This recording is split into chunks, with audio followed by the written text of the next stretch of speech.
Je vais peut-être essayer de faire un peu du en même temps, ça ne vous étonnera pas, pour essayer de revenir sur les choses qui ont été dites par Jean et Stéphane très intéressantes ici, parce que, je disais justement, au niveau du Parlement européen, tous les États, tous les députés européens se rencontrent.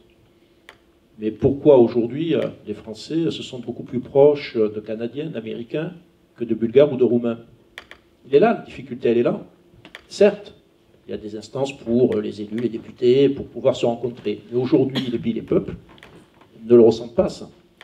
Donc cette Europe-là, c'est ça l'échec que l'on a aujourd'hui. Parce qu'on a fait une Europe, ça a été dit, je pense, économique et sociale, si on veut en parallèle, mais on n'a pas fait en sorte que justement, on se sente beaucoup plus proche des autres États membres de l'Europe.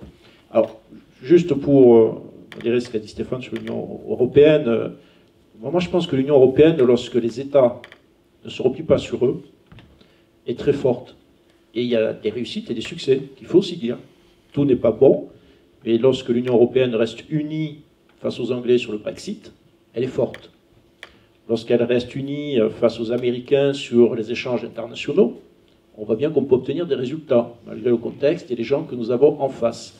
Il y a des choses sur lesquelles, aujourd'hui, à partir du moment, la difficulté, c'est qu'il faut que tous les États ne se replient pas sur eux. Par contre, ce que je disais au début, sur le sujet migratoire, c'était l'inverse. On était très faible. Et ça, les citoyens le font payer tout de suite.